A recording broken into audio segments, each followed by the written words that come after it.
बच्चों, आज के इस वीडियो में आपका बहुत बहुत स्वागत है। मैं पाठ 3 हिमालय की बेटियां आपको पढ़ा रही हूँ, जिसमें मैंने कुछ वीडियो अपलोड किया है जिसे आपने देखा होगा, जिसमें हिमालय को नदियों का पिता कहा गया है, क्योंकि वो इन नदियों का जन्मदाता है। नदियाँ इन्हीं की गोद से निकल करके मैदानी क्षेत्रों में आती हैं और फिर जैसे जैसे वो पहाड़ी क्षेत्रों से निकलती हैं, उनकी तीव्रता में कमी हो जाती है, उनकी चंचलता में कमी हो जाती है। फिर वो धीरे धीरे मैदान की ओर आती हैं, विस्तार बहुत हो जाता है, परंतु उनके वेग में कमी हो जाती है, शांत हो जाती हैं, गंभीर हो जाती हैं। तो इन्हीं नदियों को पुत्री के समान देख करके यहाँ पर कहा गया है। और फिर आगे चलते हुए बड़ी बड़ी चोटियों को से जाकर पूछे तो उत्तर में विराट मौन के सिवाय उनके पास और रखा ही क्या है। यहाँ तक मैं आपको पढ़ा चुकी हूँ। आज मैं उसके आगे पढ़ा रही हूँ। पेज नंबर 13 है। सिंधु और ब्रह्मपुत्र ये दो ऐसे नद हैं जिनके सुनते ही रावी, सतलुज, व्यास, चिनाव, झेलम, काबुल, कुभा, कपिशा, गंगा, जमुना, सरयू, गंडक, कोसी, हिमालय की छोटी बड़ी सभी बेटियां आंखों के सामने नाचने लगती हैं। इन्होंने कहा कि सिंधु और ब्रह्मपुत्र तो इतने विशालकाय नदियां हैं जिनको नदी कहना ही नहीं चाहिए। वास्तव में ये नद है। नद शब्द नदी का पुल्लिंग है, पुल्लिंग रूप है। यानी पुल्लिंग और स्त्रीलिंग रूप जो होता है उसमें नदी स्त्रीलिंग है अगर, तो नद उसका पुल्लिंग है। तो नदी शब्द है स्त्रीलिंग, तो उसका पुल्लिंग रूप हो गया नद। अगर हम कहते हैं तो ये हो जाता है पुल्लिंग। तो सिंधु और ब्रह्मपुत्र को ब्रह्मपुत्र और सिंधु इन्हें नद कहा जाता है, नद माना जाता है। तो इन्हें नद माना जाता है। और ये जो तमाम नदियों के नाम दिए हैं कि रावी, सतलुज, चिनाव, झेलम, काबुल, कपिशा, गंगा, यमुना, सरयू, गंडक, कोसी, हिमालय की सब नदियाँ जो छोटी बड़ी तमाम नदियाँ हैं इसमें, ये सभी बेटियां आंखों के सामने नाचने लगती हैं। यानी इन सब का स्वरूप जो है, हिमालय से निकली हुई तमाम नदियों का जो स्वरूप है वो आंखों के सामने घूमने लगता है। वास्तव में सिंधु और ब्रह्मपुत्र स्वयं कुछ नहीं। अब उन्होंने कहा सिंधु और ब्रह्मपुत्र जो हैं वो हिमालय, पिता हिमालय की हृदय की बूंदें हैं, जो एकत्रित होते होते होते होते ऐसा हुआ कि वो एक एक बूंद कब से इकट्ठा होकर महानदों के रूप में परिवर्तित हो गई। उसका विस्तार हो गया, बहुत स्वरूप बड़ा हो गया, उसे महानद की संज्ञा मिलने लगी। कितना सौभाग्यशाली है वह समुद्र जो पर्वतराज हिमालय की इन दो बेटियों का हाथ पकड़ने का श्रेय मिला। अब उन्होंने कहा कि इन दो महानदों को भी, वास्तव में बोलचाल में हम इन्हें नदियां ही कहते हैं, सिंधु नदी और ब्रह्मपुत्र नदी, लेकिन वास्तव में इनका अस्तित्व जो पुराणों से चला आया है वो नद के रूप में है। और इनका स्वरूप भी वैसा ही है, विशालकाय स्वरूप है, चौड़े पाट हैं, अथाह सागर की तरह अथाह जल राशि है। तो ये सारी चीज़ें भी इसमें देखने को मिलती हैं। और लेखक कहता है कि उस समुद्र कितना सौभाग्यशाली है जो पर्वतराज हिमालय की इन दो विशाल बेटियों के हाथ पकड़ने का श्रेय मिला। इन दो विशाल नदियों मतलब ब्रह्मपुत्र और सिंधु के लिए कहा गया कि इन दो विशाल नदियों का भी हाथ पकड़ने का उन्हें अवसर मिला। तो यहाँ पर जो समुद्र है वो दामाद की जगह है, और दामाद को उन्होंने कहा कि हिमालय तो धन्य हो गया कि इनकी इन दो बेटियों का हाथ भी समुद्र ने पकड़ा है। तो ये यहाँ पर कहा गया है। जिन्होंने मैदानों में ही इन नदियों को देखा होगा, उनके ख्याल में शायद ही यह बात आ सके कि बूढ़े हिमालय की गोद में बच्चियां बनकर ये कैसे खेला करती हैं। अब इन्होंने कहा कि जिन्होंने मैदानों में सिर्फ नदियों का स्वरूप देखा है, पहाड़ी स्थानों पर नदियों का स्वरूप देखा ही नहीं है, उन्हें पता ही नहीं है कि पहाड़ी नदियां कैसी होती हैं, उनमें क्या स्वरूप होता है। वास्तव में पहाड़ी नदियों में एक इतना वेग होता है, इतनी तेजी होती है, इतनी निर्मलता होती है, इतनी स्वच्छता होती है कि उसमें निर्मलता, स्वच्छता और वेग के कारण वो बहुत चंचल दिखाई जाती है। और पहाड़ से नीचे की ओर उतरते समय जो ढलान होती है, उन ढलानों पर उनका वेग और तेज हो जाता है। तो ठीक ऐसा ही माना गया जैसे नन्ही लड़कियां होती हैं, अपनी पुत्रियां छोटी अपने पिता की गोद को ही दुनिया की सबसे बड़े संसार समझकर उसी में खेलना कूदना उनका चंचल स्वरूप वहाँ दिखाई पड़ता है। तो यहाँ पर भी ये नदियाँ जो हैं अपने पिता की गोद में खेलती हुई आगे बढ़ रही हैं, और जैसे जैसे आगे बढ़ रही हैं वैसे वैसे इनकी उम्र में बढ़ाव आ रहा, बड़ी हो रही हैं और इनका स्वरूप परिवर्तित हो रहा है। स्वरूप कैसा हो जा रहा है? स्वरूप हो जा रहा है कि इसमें जो स्थिरता आ जा रही, जैसे लड़कियों की एक निश्चित उम्र के बाद युवावस्था आते ही उनकी चंचलता खत्म हो जाती है, उनमें एक शांत गंभीर मन आ जाता है और स्थिर हो जाती हैं। ठीक वैसे ही यहाँ पर भी दिखाया गया है। तो दयालु बूढ़े हिमालय की गोद में बच्चियाँ बनकर ये कैसे खेला करती हैं। माँ बाप की गोद में नंग धड़ंग खेलने वाली इन बालिकाओं का रूप पहाड़ी आदमी के लिए आकर्षक भले न हो, लेकिन मुझे तो ऐसा लुभावना प्रतीत हुआ कि वह रूप हिमालय को ससुर और समुद्र को उसका दामाद कहने में कुछ भी हिचक नहीं होती। उन्होंने कहा कि माँ बाप की गोद में नंग धड़ंग खेलने वाली ये लड़कियाँ, यानी माँ बाप की गोद में तो बच्चियाँ ऐसे ही खेलती हैं, उनके लिए कोई बहुत बड़ी बात नहीं होती। तो उन्होंने कहा कि पहाड़ी क्षेत्रों में अपने पिता की गोद से निकलने वाली ये नदियाँ बिल्कुल पतली दुबली वेग वाली चंचल स्वरूप में आड़े तिरछे रूप में उतार चढ़ाव से होती हुई आगे बढ़ती हैं। तो इनकी तुलना उन नन्ही बच्चियों से की है। वो कैसी नन्ही बच्चियों से? जो नंग धड़ंग अपने पिता और माता की गोद में खेलती हैं। तो कहा कि पहाड़ी लोगों के लिए ये भले ही आकर्षण का केंद्र ना हो, लेकिन मैदानी क्षेत्रों से जो पहाड़ की ओर जाता है उसके लिए ये नदियाँ आकर्षण का केंद्र है, उनके लिए ये आकर्षण का केंद्र है, क्योंकि उन्हीं नदियों का वेग, उनकी निर्मलता, उनकी स्वच्छता, वास्तव में यही देखने के लिए तो लोग मैदान से पहाड़ों की ओर जाते हैं। तो यही यहाँ पर कहा है कि उनकी सुंदरता निहारने के लिए लोग जाते हैं। लेकिन पहाड़ी लोगों के लिए ये आश्चर्य की और सुंदरता का कारण भले न हो, उन्हें कुछ न दिखाई देता हो, लेकिन मैदानी क्षेत्रों के लोगों के लिए वो अनुपम सौंदर्य होता है। पहाड़ी स्थानों का वो अनोखा सौंदर्य होता है, जिस सौंदर्य को देखकर उन्हें ये लगता है कि हाँ, पहाड़ी स्थान वास्तव में स्वच्छ निर्मल होते हैं और देखने योग्य होते हैं। तो लेखक ने खुद को उसी स्थान पर रख के कहा कि यदि मैं अपने आप से पूछूं तो मेरे लिए भी वो एक आश्चर्य की ही चीज़ है। और उन्होंने कहा मेरा तो मन लुभा जाता है, यानी मन जो है लुभाना, तो प्रसन्न हो जाता था।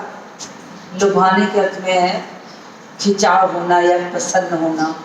तो लुभावना लगता था, बहुत प्रसन्न होना या मन को अच्छा लगना कह सकते हैं, मन को खींचना। तो मन को अपनी ओर खींच लेता था। लेखक कहता है कि मुझे भी ये जो पहाड़ी स्थान मिलते हैं, उन पहाड़ी स्थानों को जब मैं देखता हूँ तो मुझे उसका अनुपम सौंदर्य अपनी ओर खींच लेता है। इतना लुभावना लगता है कि जैसे मैं उसकी ओर खींचा जा रहा हूँ। और अंत में मुझे लगता है कि ये हिमालय बहुत भाग्यशाली है, जिसकी बेटियों का हाथ पकड़ने के लिए वो अथाह समुद्र अपनी गोद फैलाए हुए बैठा है।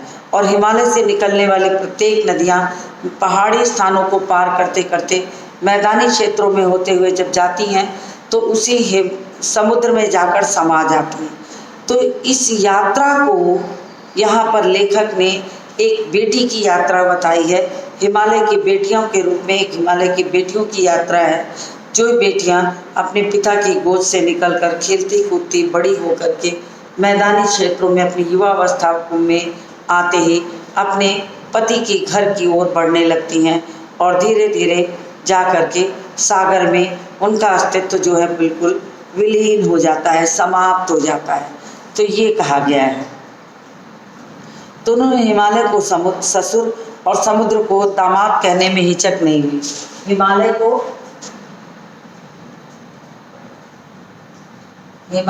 को लेखक ने ससुर बताया है और सागर को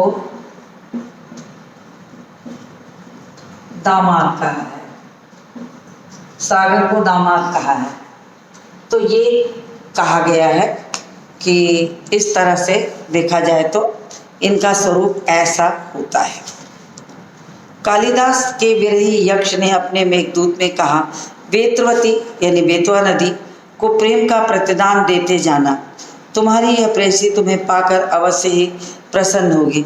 अब कालिदास ने अपने मेघदूत नाटक में जो बेतवा का चित्रण किया है, उस चित्रण में उन्होंने कहा है कि ये बेतवा यानी तुम्हारी प्रेयसी है, प्रेमिका है, और तुम उसे अपने प्रेम का दान दे देना। ऐसा करके मेघदूत में भी बेतवा का वर्णन मिलता है। यह बात इन चंचल नदियों को देखकर मुझे अचानक याद आ गई और सोचा कि शायद उस महाकवि को भी नदियों का सचेतन रूप पसंद था। अब उन्होंने कहा कि अचानक नदियों के बीच आकर, नदियों के बीच रहकर जो मुझे लगा कि वास्तव में ये नदियाँ जो हैं कितनी सुंदरता से भरी हैं, कितनी चंचल हैं, और जिन्हें देख करके ये लगता है कि वास्तव में ये नदियाँ जो हैं मन को लुभाने वाली हैं। कोई भी नदियों को पहाड़ी घाटियों और समतल आंगनों के मैदानों से जुदा जुदा शक्लों में देखेगा। अब इन्होंने कहा कि दरअसल कोई भी नदियों को पहाड़ी घाटियों और समतल आंगनों के मैदानों में, यदि मतलब इन नदियों के स्वरूप को हिमालय से निकलने पर पहाड़ी स्थानों पर देखा जाए और जब इन्हें मैदानी क्षेत्रों में देखा जाए तो इनके स्वरूप में पूरा परिवर्तन होता है। वही नदियाँ पहाड़ पे कैसी लगती हैं और मैदान में आकर कैसी प्रतीत होती हैं, इसका आभास हमें हो जाता है कि कितना अंतर आ जाता है इनके स्वरूप में। तो एक दिन इन्होंने कहा कि तो दोनों के स्वरूप में अंतर आ, शक्लों को देखेगा तो इसी नतीजे पर पहुंचेगा कि दोनों के स्वरूप में बहुत अंतर आता है। काका कालेलकर ने नदियों को लोक माता कहा है। हमारे यहाँ नदियों को पूजनीय मानते हैं। हम नदियों को लोक माता का दर्जा देते हैं। अब लोक माता किसे कहते हैं? लोक माता कहने का तात्पर्य होता है कि जो पूरी जगत की माँ है, जो जगत जननी है, उसे हम लोक माता कहते हैं। और जगत जननी किसको कहते हैं? जो सबका कल्याण करे वो जगत जननी है। माँ अपने पुत्रों का कल्याण करती है, लेकिन जो लोक माता है, जो जगत जननी है, वो तो सबका कल्याण करती है।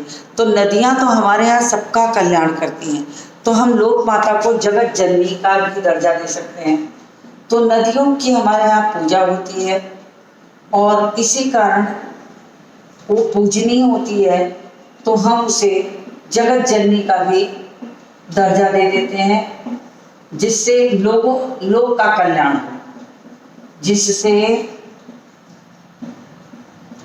लोग सारे संसार का कल्याण हो। तो नदियां हमारे संसार का कल्याण करती हैं। कैसे करती हैं? पुराने ज़माने में जब नदियां थी और हमारे पास कोई साधन नहीं था, सुविधा नहीं थी, नदियों के किनारे लोग बस जाते थे और धीरे धीरे नदी के जल से खेती जैसे छोटे मोटे कार्यों को करते करते गांवों का विस्तार होने लगा। लोग आधा जीवन अपना जो नदियों पर आधारित थे, वहाँ के जल से खेतों की सिंचाई करना, बीजों को बोना, स्नान करना, खाना बनाना, सब चीज़ों के लिए उन नदियों का उपयोग करते थे। और धीरे धीरे उनका जो स्वरूप था, लोगों का जो था, उसके इस कल्याणकारी स्वरूप का नतीजा ये हुआ कि नदियों के किनारे गांव गांव पे अनेक गांव बसते बसते गांव शहर सब बसना शुरू हो गए। तो सबका कल्याण करने वाली ये नदियाँ लोक माता का दर्जा पाती हैं कि लोक माता का दर्जा है।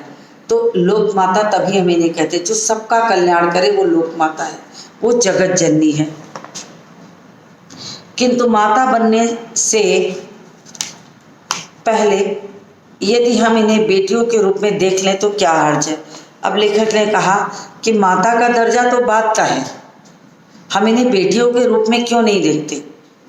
जब ये हिमालय की गंगोत्री, जमुनोत्री जैसे अनेक स्थानों से, रावी, सतलुज, गंडक, कोसी जो भी नदियां हैं पहाड़ी स्थानों से जब निकलती हैं, तो हम माता का दर्जा तो इन्हें देते हैं, मगर लेखक का मानना ये है कि माता का दर्जा देने के पूर्व क्या इन्हें हम बेटी का दर्जा दें तो उचित नहीं है। अब बेटी का दर्जा क्यों दें? क्योंकि ये पहाड़ी स्थानों पर तो बिल्कुल वैसी ही दुबली पतली चंचल आड़ी तिरछे स्थानों से होती, कूदती फांती, पहाड़ों चट्टानों को तोड़ती उखाड़ती अपने लिए स्थान बनाती हुई निकल जाती है। ठीक वैसे जैसे नन्ही बच्चियां होती हैं, उन्हें नहीं पता होता कि कहाँ गिरेंगी, कहाँ पड़ेंगी, चोट लगेगी कि नहीं, कूदते फांदते यहाँ वहाँ पहुँच जाती हैं दूसरे स्थान पर। तो इन्होंने यही कहा कि नदियाँ भी बिल्कुल ऐसी है। तो उन्होंने कहा कि अगर हम लोक माता का दर्जा देते हैं तो हमें उन्हें पुत्री का भी दर्जा देना चाहिए। जब तक वो पहाड़ी स्थान पर होती हैं तब तक हम उन्हें पुत्री के स्थान पर देखें, और इसी पुत्री के स्थान पर देख करके हम ये माने कि वास्तव में ये जो नदियाँ हैं हमारी बेटियों जैसी भी हैं और हमारी माताओं जैसी भी हैं, क्योंकि हिमालय की गोद से निकलकर ये बेटियों के रूप में होती हैं, मैदानी स्थान पर निकल कर के ये प्रेयसी के रूप में हो जाती हैं, और उसके बाद तो अंतिम होता है कि ये माँ के रूप में है, सबका कल्याण करने वाली माँ के रूप में है। नदियों को दिया था। एक दिन मेरी भी ऐसी भावना हुई थी। तो थोलिंग, तिब्बत की बात है। थोलिंग जो है वो तिब्बत की एक जगह है।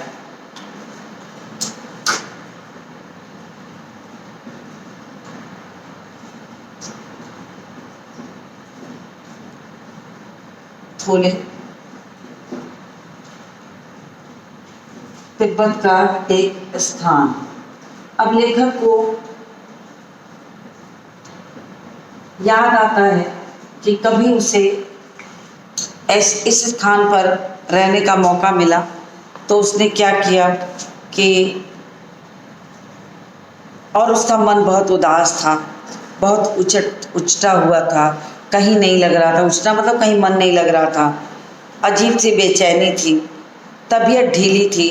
उन्हें लगा कि तबीयत बहुत ढीली है, और ऐसे स्थान पर तबीयत ढीली होने पर क्या स्थिति होती है कि वो क्या करें। तो पहुंच जाते हैं सतलज के किनारे, और सतलज के किनारे पहुंचकर उन्होंने जो शीतलता का अनुभव किया, वो शीतलता उन्हें कैसी लगी। वो शीतलता उन्हें ऐसी लगी कि हिमालय से निकलने वाली जो बेटियों का दर्जा हमने नदियों को दिया था, उससे भी आगे बढ़कर प्रेयसी का, पत्नी का, माँ का, या लोक कल्याण करने वाली लोकमाता का, वो वहाँ आते आते लेखक ने नदी को बहन के रूप में देखा। अब बहन के रूप में क्यों देखा कि बहनें जो होती हैं अपने भाई के लिए सबसे ज़्यादा मददगार होती हैं, और बहन अपने भाई को हमेशा सुरक्षित रखना चाहती है। अगर उसकी तकलीफ़ हो, उसे बीमारी हो, उसे कोई और कष्ट हो, तो बहन सबसे आगे बढ़ के आती है। तो लेखक को जब बहुत बेचैनी लगती है, बहुत उसकी तबीयत ढीली लगती है, तो वो सतलज के किनारे जब बैठता है तो अपने पाँवों को सतलज की नदी में डुबो देता है, और जैसे ही नदी में पाँव डूबता है, उसके अंदर जो बेचैनी थी वो शीतलता में परिवर्तित हो जाती है, और धीरे धीरे उसके अंदर की ठंडक जैसे उसके भीतर समा जाती है, और समाते ही जैसे लगा उसकी समस्त बीमारी, समस्त बेचैनी, सब परेशानियां एकाएक दूर होने लगी। तो उन्होंने सतलज को बहन की संज्ञा दे दी कि सतलज ने तो मुझे वैसे ही रक्षा प्रदान की जैसे एक बहन अपने भाई को देती है। तो उन्होंने वही चीज़ देखा कि कितने प्रेम पूर्वक मेरे अंदर के कष्ट को हर लेती है, और जो ठंडक मिलती है उस ठंडक से उनका मन जो रहता है शांत हो जाता है, तन मन ताज़ा हो गया और लगा मैं गुनगुनाने। उसके बाद उन्होंने गीत गुनगुनाने लगे। आप इसका स्क्रीनशॉट ले लीजिए, मैं रब करूँगी मुझे कुछ लिखना हुआ तो उन्होंने आगे की पंक्तियों में क्या कहा, जय हो सतलज बहन तुम्हारी, लीला अचरज बहन तुम्हारी, हुआ मुदित मन हटा खुमारी, जाऊं मैं तुम पर बलिहारी, तुम बेटी यह बाप हिमालय, चिंतित पर चुपचाप हिमालय, प्रकृत नटी के चित्रित पट पर, अनुपम अद्भुत छाप हिमालय, जय हो सतलज बहन तुम्हारी। अब देखिए मैं इसको रब करती हूँ।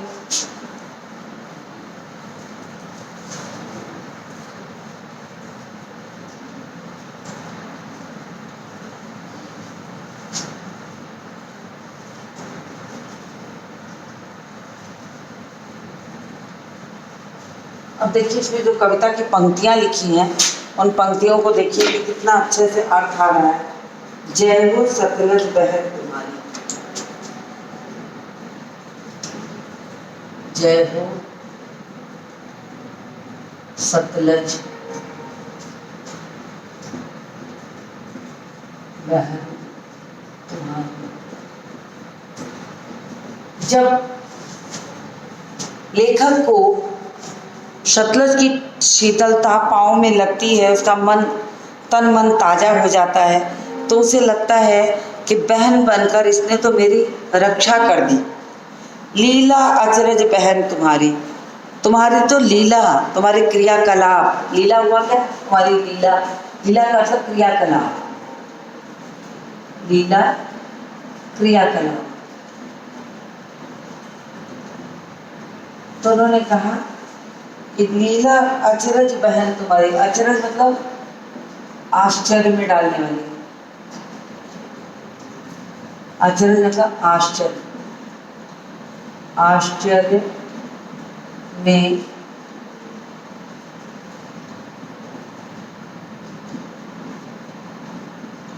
डालने वाली। अब देखिए उन्होंने क्या कहा कि लीला अचरज बहन तुम्हारी, तुम्हारे अंदर तो जो क्रियाकलाप है वो देख के मैं तो आश्चर्य में पड़ गया हूँ, क्योंकि लेखक के मन में इतनी उदासी थी, उनका मन इतना उचट रहा था, इतनी बेचैनी थी कि उन्हें समझ में नहीं आ रहा था कि वो क्या करें और कैसे अपना कार्य करें कि उन्हें शीतलता मिले। और जब उन्हें शीतलता मिलती है तब उनका मन जो रहता है बिल्कुल शांत हो जाता है। फिर उन्होंने कहा कि हुआ मुदित मन हटा खुमारी, मुदित मतलब प्रसन्न, हुआ मुदित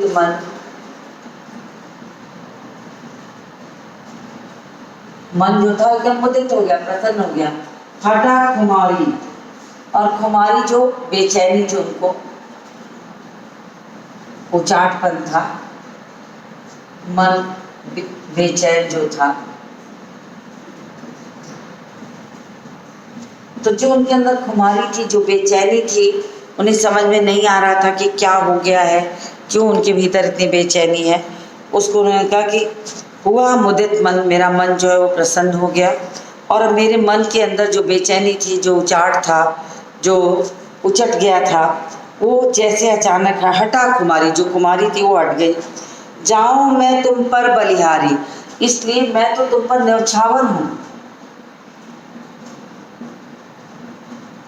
जाऊं मैं तुम पर बलिहारी। तो कहा कि मेरा जी तो तुम्हें देख के इतना प्रसन्न हो गया कि जैसे तुम बहन बनकर मेरी रक्षा कर दी, तो मेरा जी कह रहा है कि मैं तुम पर न्यौछावर हो जाऊं।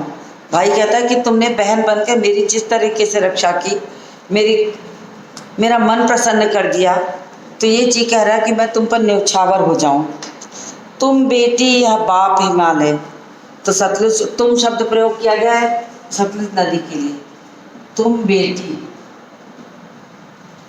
मतलब होता है कि सतलुज नदी को, सतलुज को कहा है बेटी। तुम बेटी, यह बाप है हिमालय, और हिमालय को कहा है कि ये पिता है। तुम बेटी हो और हिमालय उसका पिता है।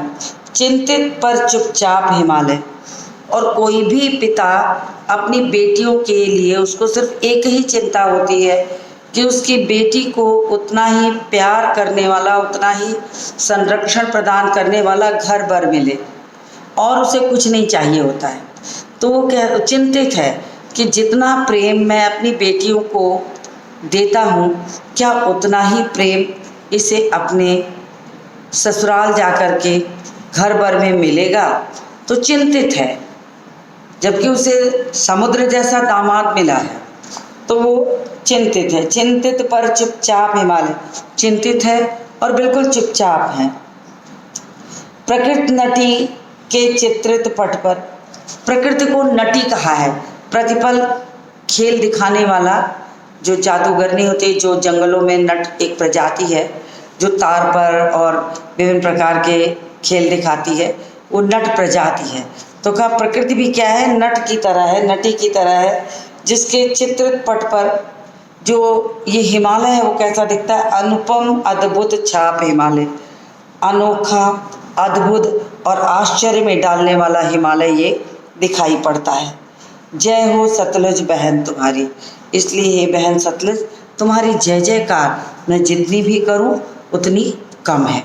तो ये उन्होंने सतलुज की महिमा का गुणगान किया है। सतलुज की महिमा का गुणगान करते हुए उन्होंने ये कहा है।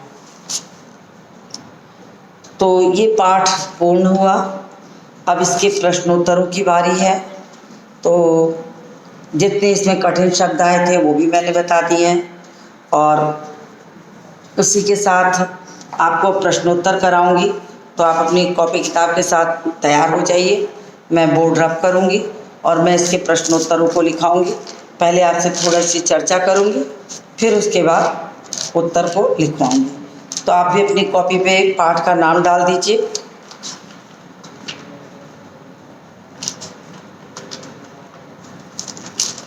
और मैं प्रश्नों का उत्तर प्रारंभ करती हूँ। तो सबसे पहले मैं इसमें रब कर दूँ।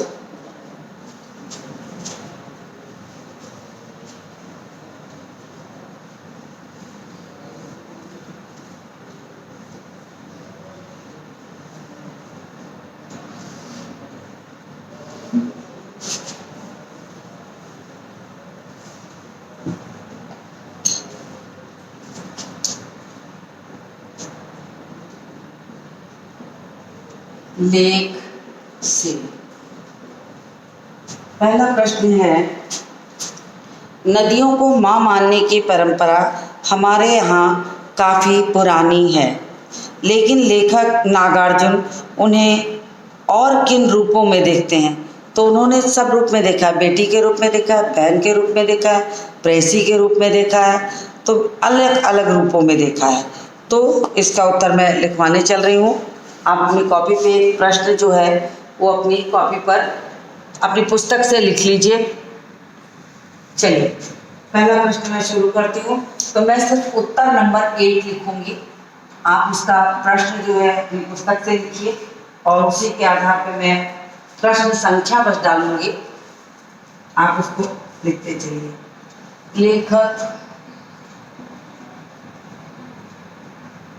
नागार्जुन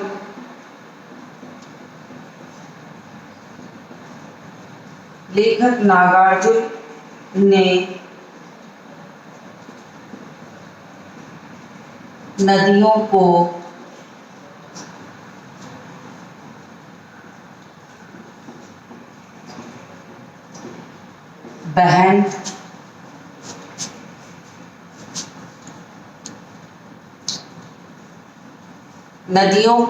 बहन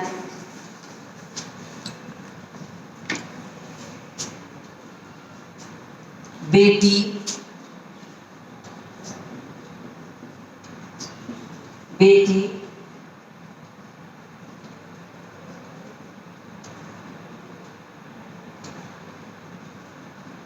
मौसी, मामी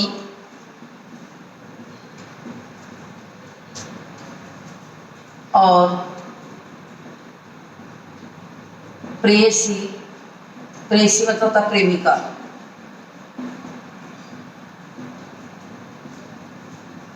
और प्रेयसी के रूप में देखते हैं, प्रेयसी के रूप में देखते हैं, के रूप में देखते हैं। तो ये इसका उत्तर हो गया। आप इसका स्क्रीनशॉट लीजिए।